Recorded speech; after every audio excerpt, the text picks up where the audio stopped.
Welcome, everybody, to the American Space Museum. I'm Mark Marquette, and we're so glad you're with us today to stay curious. Today, we're going to talk about Gemini program Saddest Day when we lost two astronauts going to their building. Actually, they crashed into the building where their Gemini 9 spacecraft was being built, and they crashed in this T-38 spacecraft, not this one, but one like it. And that was, of course, Elliot C. and Bassett. Charles Bassett lost their lives on this date, February 28th, 1966. They were the prime crew and sent NASA into a tailspin to use the backup crew that included Tom Stafford, who was just on a mission about 5 months beforehand. So we're going to talk about that tragedy. We got a shuttle of February launched on February 28th, and we've got an astronaut who really doesn't know when his birthday is. Is it February 28th or March 1st? And of course, that's Mr. Jack Lausma, a great friend of everybody out there who's a leap day baby. So happy birthday to you, Jack. We're going to kick it off here with Stay Curious by telling y'all that we're going to do a Shuttle Fest April 15th. We don't have all the details ironed out. We want you to save the date as we're going to have the event at the Hyatt Place where we did the first Shuttle Fest last year. And we are going to feature the Base to Space, the Mobile Launch Platform 2, a beautiful documentary on that done by Mike Cotton. And we hope to see you there. We'll probably broadcast it live on our YouTube channel for you that can't make it, but this is going to be we're not going to say informal. It'll have a lot of structure to it, but let's face it, we get an event like this, we're going to have 100 shuttle workers show up like a reunion, and hopefully 100 or so of you to support and learn something about the wonderful shuttle program celebrating the Base to Space Mobile Platform 2, which was the mobile platform that the big was hauled out to the pads for Apollo 8, Apollo 11, I think, and the Challenger launched off Mobile Platform 2. Very historic. It's gone now, and that's what this documentary is all about. Well, Marty, we got to remind people that we want them to look up tonight and see the beautiful conjunction of the planets Venus and Jupiter. Jupiter will be in the top, Venus the brightest, as they merge together. This was a conjunction a couple years ago. They seem to happen infrequently, but every 4 or 5 years, there's always Venus and Jupiter getting together in the morning or evening sky. Check that out as they're less than a half a degree apart on tomorrow night, March 1st, and tonight it'll look spectacular. Well, we wind up our shuttles of February, 11 beautiful shuttles flown, all of them, all the orbiters had a flight in February. And today we're going to feature the last flight of Discovery, STS-133, was this week in space history in 2011 with our good friend Nicole Stott on that. Today we're going to feature STS-36, which was a Department of Defense mission. So that's a quick one to talk about always. STS-36 was Atlantis, of course, and launched in the wee hours of February 28, 1990. John Casper was the commander. Crichton was the pilot. And we had Hilmers, Mullane, and Thought on this flight. And there they are, 5 astronauts going up in their pumpkin suits. That is Crichton, the commander, above my head, and Casper on the left there. And in the middle, you've got Mullane, who wrote a book everybody loves. And one of those guys are going to be in the bottom down there. They deploy the classified payload, so there's not many pictures in there. So they took a lot of close-ups. There's their logo there.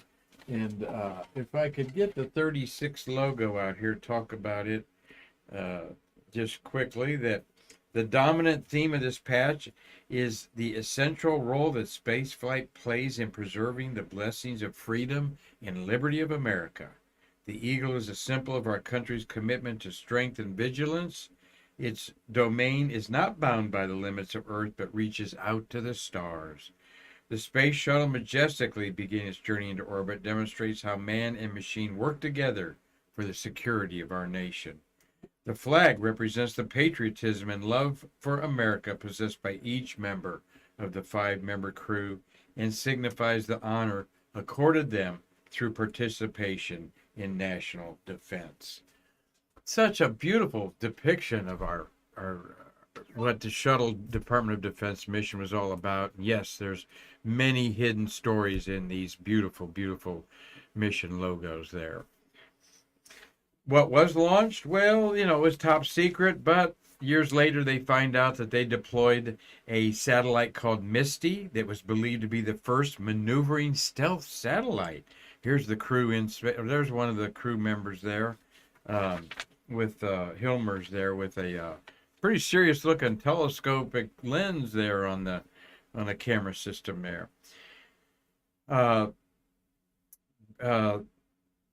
Anyway, this stealth satellite has been, amateur satellite followers watch all this stuff. And it actually found that the decay, it actually probably deorbited in 1997, all right, after another Misty stealth satellite was put in orbit. What's a stealth satellite? Well, that's a satellite that would go up to the Russian satellites and take out a can of black spray paint and spray over their sensors or their optical system there and then go scoot away. That's what a stealth satellite is. And though you might be thinking I'm joking, that is exactly what Russia tried to do one time to their own satellite. They found that safer than going next to it and blowing them up for the shrapnel that would be orbiting the Earth. So spy versus spy in space. You better believe that it's a real thing. And there's our lucky astronauts in space in 1990. Baseball floating there in space there. Mike Mullane in the middle. Many of you read his book, Riding Rockets. If you haven't, you'll want to. All of us find it a very, very frank and in-depth look at being a shuttle astronaut. And I don't think he'll be out the Space Center, Marty. He commands a 20 grand or more speaker's fee out there. So, well, let's talk about the sad day in Gemini history. There's a T-38 that for 50 years has been the Uber, jet, taxi, whatever you want to call it. An astronaut gets in and says, hey, I'm in Houston. I got to go to Kennedy and check out something, or I need to go to St. Louis and see my Gemini spacecraft being built. And that's exactly what happened on this day in history when Elliot C. and Charles Bassett got in a T-38 as the prime crew. And behind them was the backup crew of Gene Cernan and Tom Stafford. Now, this old airplane has been the workhorse taxi, like I said. Story Musgrave, astronaut, one time had more hours in it than anybody and wrote a book on it. The T-38 is going to be retired, and the Boeing T-7 Red Hawk is going to replace it. And don't have a picture to show you of that today, but Marty Winkle and I, my co-producer here, we'll do a show on it here one day. Well, let's go forward here and go to the Gemini mission was launched in June 1966. Here's the tragedy that was happening as it unfolded on this date, 1966. But there's Spaceview Park with the paver of Stafford and Cernan doing the mission. There's the big 2 in the background of the beautiful Gemini monument at Spaceview Park. Here is the prime crew and the backup crew. All right, there is Mr. Elliot C. on the left and seated, and Charles Bassett. We'll give you a little bio of each of them here in just a second. And that, of course, is Gene Cernan above Bassett, and then the balding general there, General Tom Stafford, 92 years young, and we lost Cernan in his 90s a couple years ago. Cernan and Stafford, best friends for life after being astronauts. Here is the official logo that shows an astronaut doing a spacewalk, an extravehicular activity. EVA was a new term in the American nomenclature for a spacewalk. And Gene Cernan did a spacewalk, and it wasn't too successful. 2 hours of hell, he said, where he lost over 8 pounds of sweat was in his boots because they didn't have handrails. They couldn't grab things in weightlessness. They underestimated the maneuverability of anybody just twisting in the weightlessness of space. And it was a big lesson learned on the actual flight, as was they were supposed to dock with an Agena, a short Agena rocket that blew up. And then they got up there in the made up docking probe, the augmented Agena. The hatch didn't come off. The docking collar looked like the angry alligator. Many of you remember this mission. Well, there is Mr. Elliott McKay C. Jr. He was born July 23rd, 1927 in Dallas, Texas. He was the oldest of the Gemini pilots. At age 38 is when he passed away. He had a wife and 3 kids, all right? And seeing where he was educated, he was a University of Austin. He was a United States Merchant Marine and Navy test pilot. Had a lot going on for him, obviously, as he became involved with the civilian pilot Neil Armstrong. They were both technically kind of civilians. Again, he was the oldest of the 9 chosen of the NASA's second group of astronauts. But he was chosen as Gemini 9's commander as a rookie. That followed Neil Armstrong as a rookie commander there. And it should have been David Scott to take C's place as pilot of the Gemini 8. But according to his autobiography, Slayton did not assign C to Gemini 8 because he considered him too out of shape to perform an EVA. All right. And but Armstrong said Elliott's too good a pilot not to have a command of his own. And so he got command of Gemini 9 after Gemini 8 was commanded by rookie Armstrong in there. So, well, a little bit about C there. And then here's Charles Bassett, born December 30th, 1931 in Dayton, Ohio. So he had a Texan and a Buckeye here. He was selected again in 1963. And assigned to Gemini 9. Of course, both these astronauts are immortalized at the Space Mirror at Kennedy Visitors Complex. And he thought that Bassett was strong enough, Deke Slayton, who chose the astronaut, said he thought he was strong enough to carry both himself and C. And so he also had 2 children and a wife. So these astronauts, it was customary to get married young back then and have kids.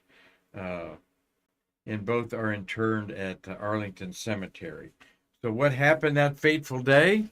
Well, maybe a little hot doggery. The weather was bad. That is well established. Lambert Field that morning was poor and required instrument approach. McDonald Aircraft Building 101 was right there near the landing strip.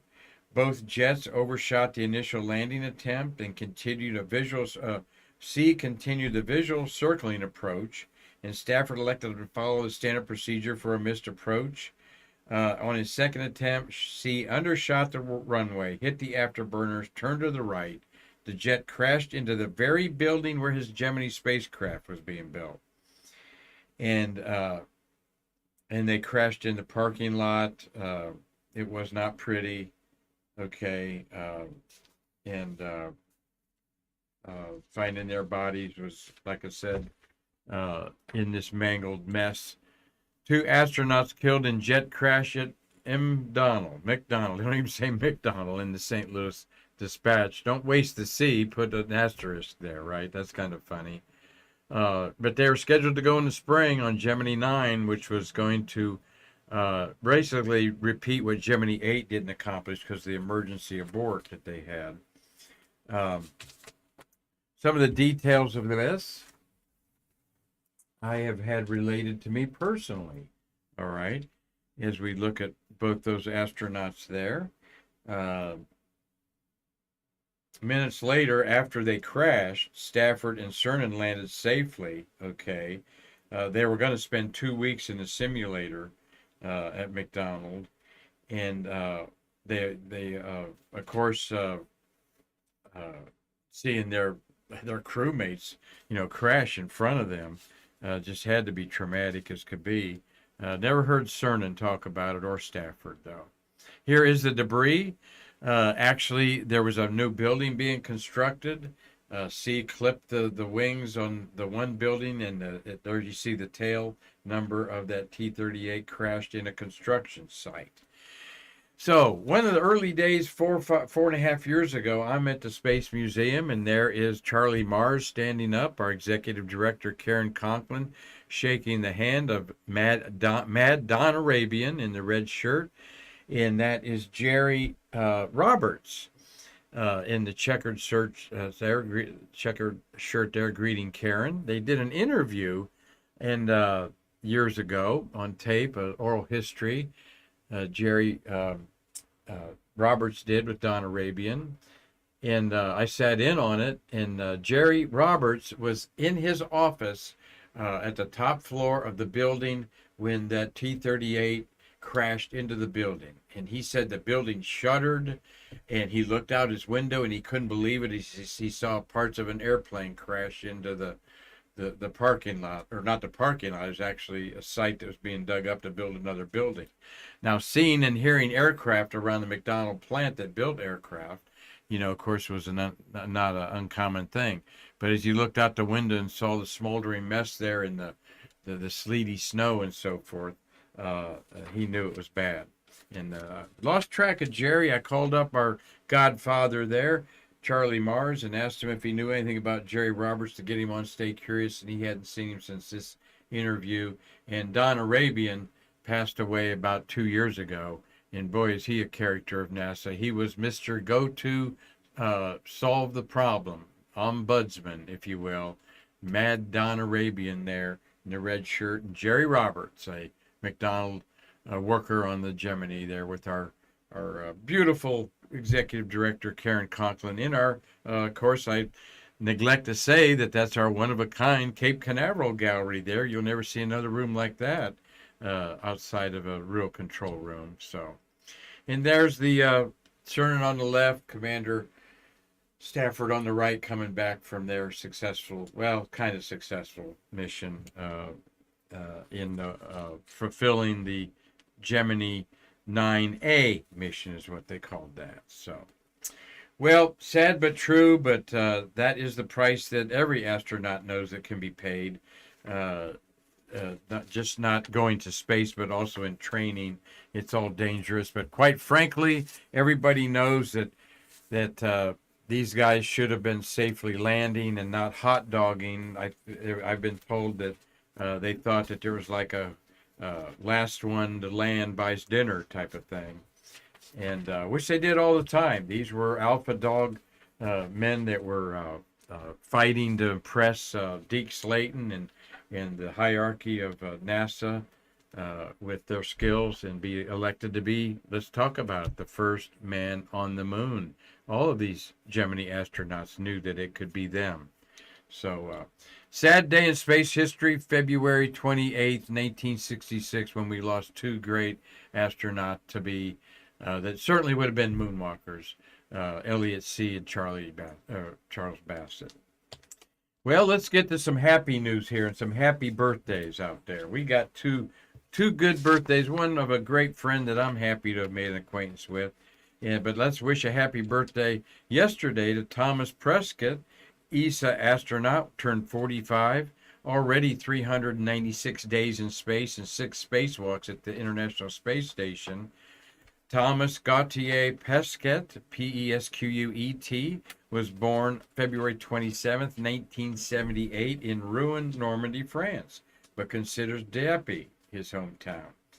And he's no doubt in line for another ESA mission to the ISS or maybe to the moon as part of the Gateway. Who knows? He was first on Expedition 50 and 51 in 2017, and then he most recently was on Crew Dragon 2 for 6 months at Expedition 65-66 a year ago. He conducted 6 spacewalks in space, and At the closing ceremony during the Summer Olympics of 2020, during the handoff portion, introducing Paris as the host of the 2024 Summer Olympics, Pesquet performed the closing bars of the French national anthem on a saxophone while orbiting the ISS. This guy is a black belt in judo and all kinds of sports, of course. He's got advanced licenses in scuba diving and parachuting and space travel, obviously. Loves the saxophone, and he loves French rugby team that he's been on before. So he's got his own website. Happy 45th birthday, Thomas Prescott, ESA astronaut, born in France.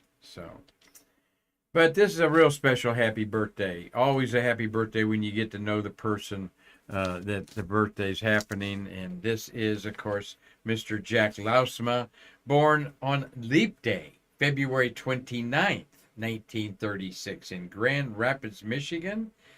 NASA astronaut Jack Robert Lausma is 87 years old today. Since he's a Leap Day baby, Marty is at 21.75 years old. All right. Regardless, everybody knows and enjoys the company of Lausma, a very active astronaut promoting space exploration and the history of America's first space station, Skylab, where he lived for 59 days in 1979. Lausma, and I thank Mark Usiak for my introduction to him, as Mark, who's actually in our studio today. Hi, Mark. Got to know Jack and did some personal photography for his daughter. And so I got to Uber him around his last visit, Kennedy Visitors Complex. Of course, taking him to a meal at the great eatery, Zarella's. And you'll see that. There's Jack there. See Zarella's here in just a second. There's Jack in his Apollo garb, okay. He could have been an Apollo astronaut. All right. He was on the member support teams for 9, 10, and 13.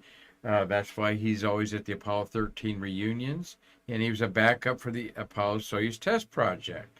So he became the pilot for Skylab 3, and hence he's got the Apollo on there. And then he was commander of STS-3, all right, that logged more than 67 days in space. And of course, with Mark Usiak in the studio here, he'll never forget the landing that Lausma made at the only landing at White Sands. And the gypsum sand is still in your camera gear, right, Mark?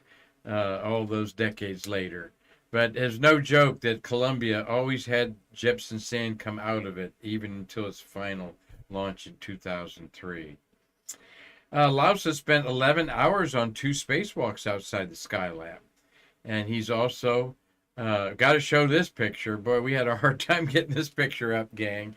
Marty, thank you for your patience on that. But we got to show that he's in the Astronaut Hall of Fame on the beautiful lucite that they have there of all the astronauts there. Let's see.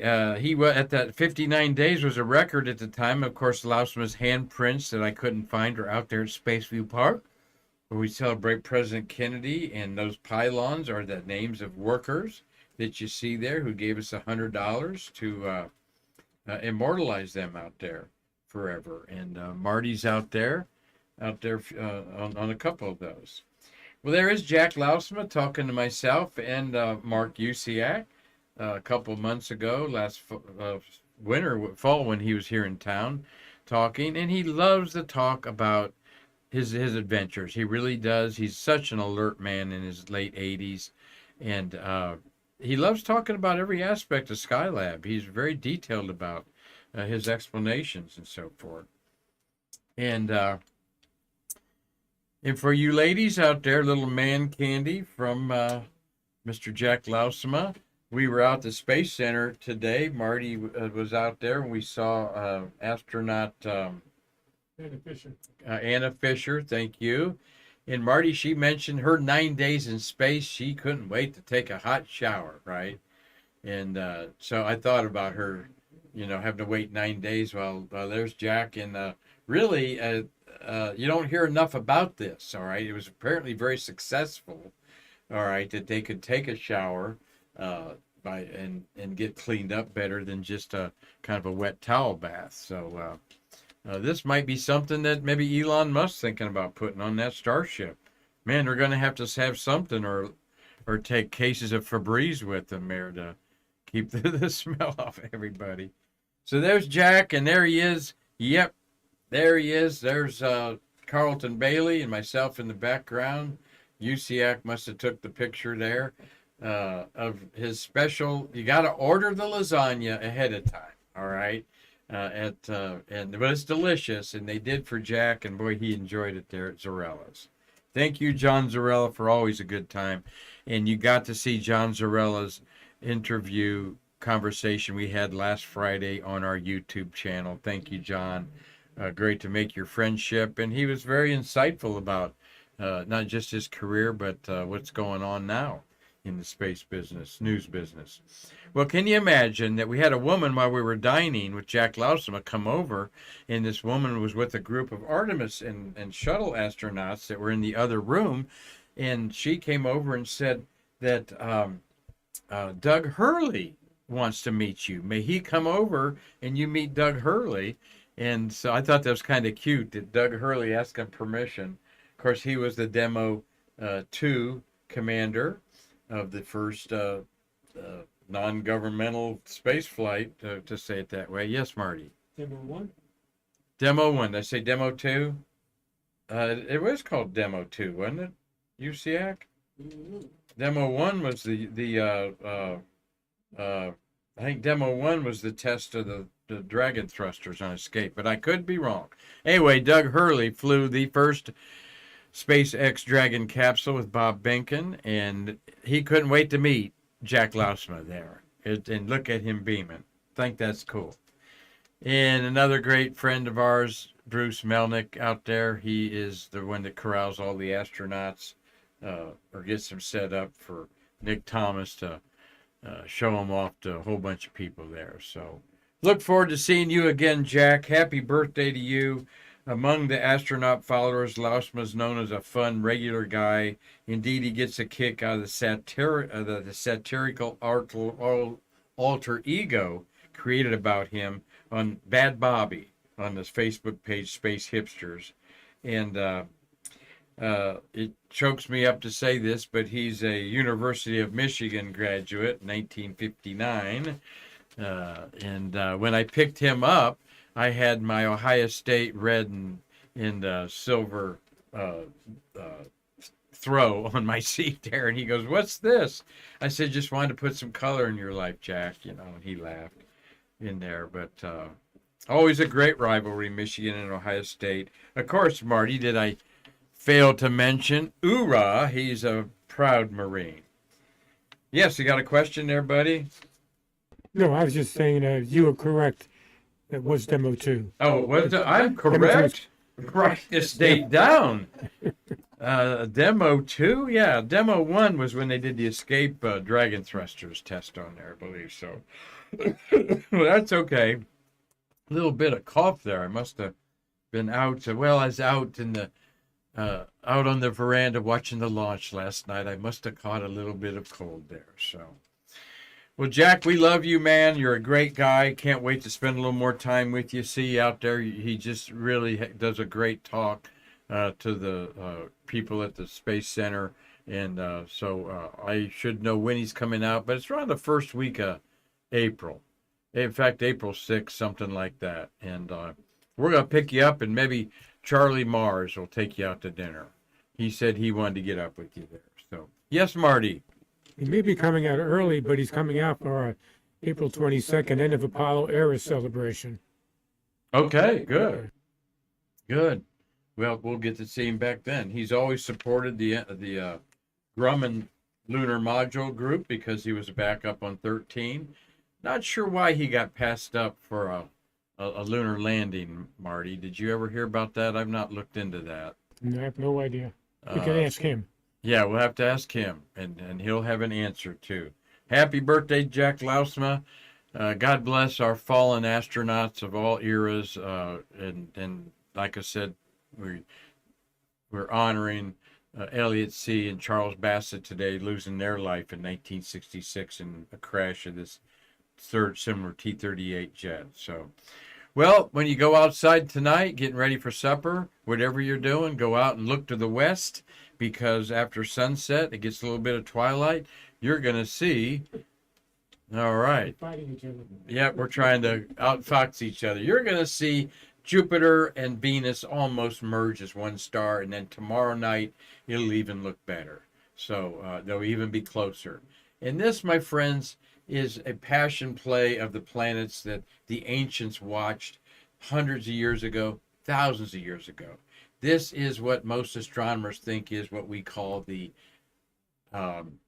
Star of Bethlehem. The Christmas star was the merging of Jupiter and Venus in the year 4 BC. In 2 BC, they met again in there. So this kind of passion play is what the Magi may have been watching as in our biblical story of Jesus' birth, and the most celebrated star that nobody knows anything about, the Star of Bethlehem.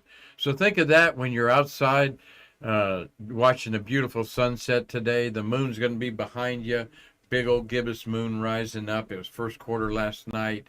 We're looking for a full moon over the weekend, and we're hoping that everybody has getting some spring fever as we're getting out of the summer, and we're gaining 2 minutes every day of daylight. So, Marty, thank you for a great Streamlabs job. We've got a question or two. A couple of comments. Carlton Bailey said that Jack Lausman's dates at KC is March 30th. Yeah, what? March 30th through April 2nd. Is who?